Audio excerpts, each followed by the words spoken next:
बिस्मिल्लाहिर्रहमानिर्रहीम। अस्सलाम वालेकुम नाज़रीन।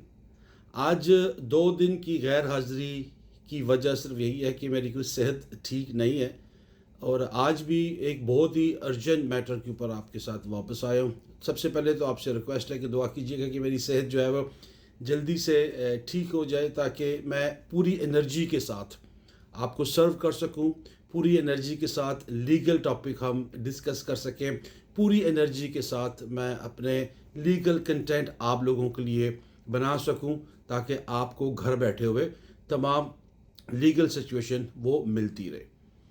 चले अपने लीगल टॉपिक या जिसको मैं रिमाइंडर कह सकता हूँ उस पे जाने से पहले आपसे मेरी वही एक रिक्वेस्ट है कि अगर आपको हमारी वीडियोस अच्छी लगती है, अगर आपको हमारे टॉपिक्स अच्छे लगते हैं, ये प्रोग्राम अच्छा लगता है जो कि आपका प्रोग्राम है, तो इसको लाइक भी किया करें, इसको सब्सक्राइब भी किया करें, क्योंकि आज 2 दिन मैं ऑफिस में नहीं आया था। इवन देन एक इम्पॉर्टेंट टॉपिक के लिए मैं आपके पास दोबारा हाज़िर हुआ। और आज का नाज़रीन टॉपिक या रिमाइंडर है, अगर आपने पिटीशन फाइल किया, इसको कहते हैं if your petition is passed away don't lose your hope.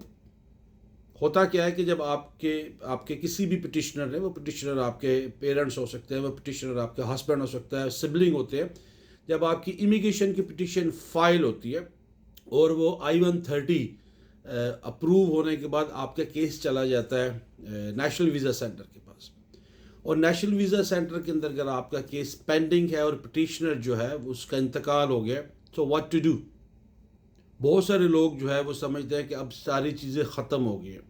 पहली बात तो यह है कि every case is a different case, लेकिन आपकी सिचुएशन अगर ऐसी है कि आपकी I-130 पिटिशन जो है वो अप्रूव है, वीज़ा आपका केस जो है वो नेशनल वीज़ा सेंटर के अंदर और आपके पिटिशनर का इंतकाल हो गया, तो आपने सबसे पहले क्या करना है, आपने नेशनल वीज़ा सेंटर को इन्फॉर्म करना है, डेथ सर्टिफिकेट जो है वो अपलोड करना है और नेशनल वीज़ा सेंटर से ये रिक्वेस्ट करनी है कि आपका केस वापस USCIS को भेज दिया जाए, क्योंकि आप अब जा रहे हैं सब्स्टिट्यूट स्पॉन्सर के लिए।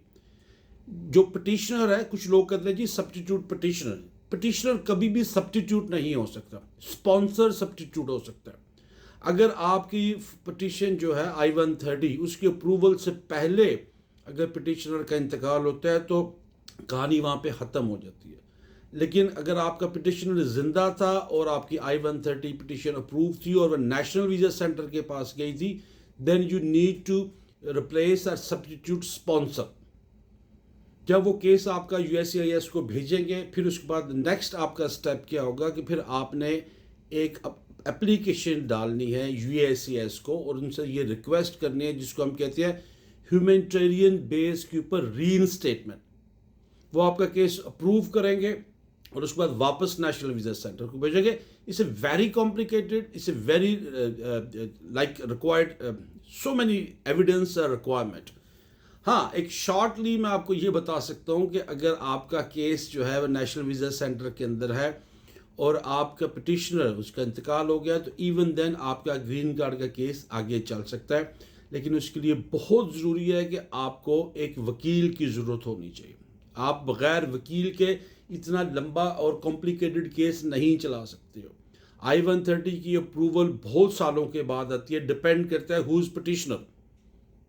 मिनिमम भी जो पिटिशनर I-130 का होता है वो उसको भी 1-2 साल लगते हैं। अगर सिबलिंग के ऊपर आते हैं या पेरेंट्स के ऊपर आते हैं, डिपेंड करता है कि पेरेंट ग्रीन कार्ड होल्डर है या US सिटीज़न है, उसको भी 3-4 साल लगते हैं। इसको ऐसे ओवरलुक मत कीजिएगा। आपका केस टर्न डाउन नहीं होगा। आप अगर ऐसी सिचुएशन में है कि आपका I-130 पिटिशन जो है वो अप्रूव है, नेशनल वीज़ा सेंटर के पास आपका केस पेंडिंग है, लेकिन आपके पिटिशनर की डेथ हो चुकी है, call us 510-936-8211. Our WhatsApp number is a +1 510-356-7646. आज ये बहुत ही इंपॉर्टेंट रिमाइंडर इसलिए था कि बहुत सारी फ़ोन कॉल थी, बहुत सारी ईमेल थी, तो तबीयत ठीक ना होने के बावजूद आज दोबारा आपके पास हाज़िर हुआ हूँ कि अगर ऐसा कोई इशू होगा तो आप प्लीज़ एक काम कीजिएगा कि आप हमें ईमेल भी कर सकते हैं। अगर फ़ोन कोई नहीं पिक करता तो आप ईमेल भी कर सकते हैं। Email ID is info@awlawgroup.com। आज के लिए इतना है। इंशाल्लाह सेहत रही, जो कि आजकल थोड़ी सी गड़बड़ चल रही है, और ज़िंदगी रही। तो एक नए लीगल टिप और नए लीगल टॉपिक के साथ आपके साथ दोबारा हाजिर होंगे। अपना बहुत सा ख्याल रखिएगा और मुझे भी दुआओं में याद रखिएगा। अल्लाह हाफिज़।